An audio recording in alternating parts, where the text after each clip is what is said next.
Welcome to No Comics for Old Men.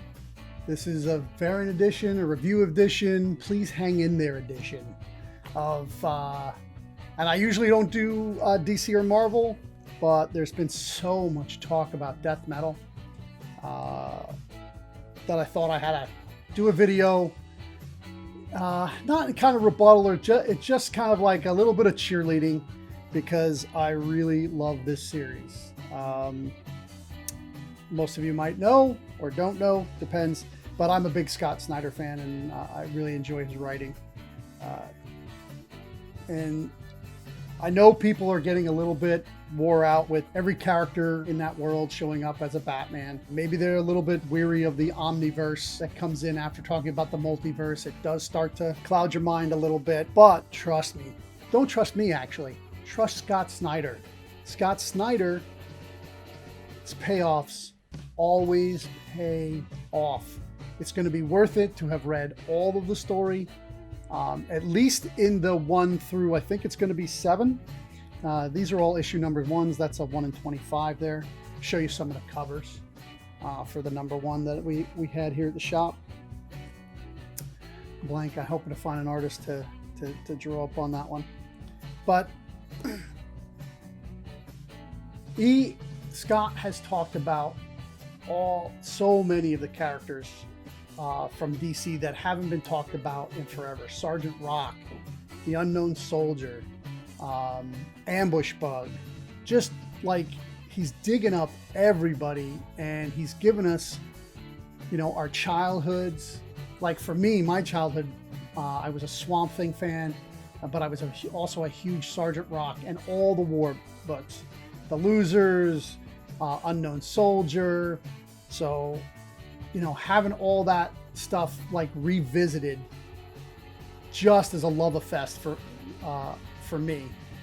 Basically, what it should be getting people to do is go back and, you know, there's a lot of especially war books, dollar bin books. The writing is good, sometimes great, but the art, you know, Joe Kubert at his pinnacle, doing Sergeant Rock, doing the Losers.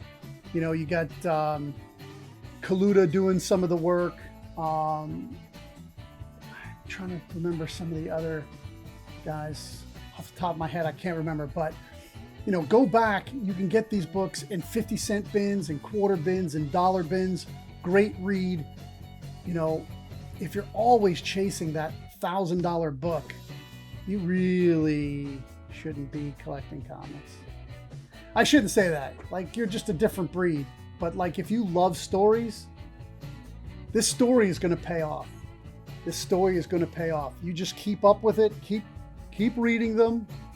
You know, I know it's like, oh, I gotta keep giving my money to DC, but I'm telling you, this is going to be an iconic story for the ages. I mean, yeah, you can grab it on trade paperback and do that. If you're a person that waits for the trades, yeah, go ahead and do that. It'll probably even read better at all at once. I'm a guy that loves the floppies. I never collected trades. I really should have more trades in my store, because, you know, it's tough when you're buying. You always use your own personal thoughts. So you think about what you should do, what you should buy. And, you know, I never bought trades as a kid, so I never see anybody, I never think of the people that want to buy trades. There's a lot of trade buyers out there. I bring in certain trades that I think will work, but then I probably don't have enough. But this book is going to pay off. Mark my words, Dark Knight Metal, Death Metal is going to be an iconic story for the future. It's going to lead right into Future State. You're going to want to know what happened here, so that when you move over to Future State, you're going to know everything that's going on. There may be some small characters that appeared that may reappear. You're going to want first appearances.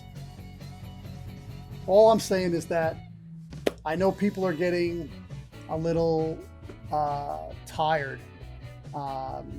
I'm waiting for the payoff, but it will pay off. So stick reading it, keep reading comics, and don't forget, Death matters.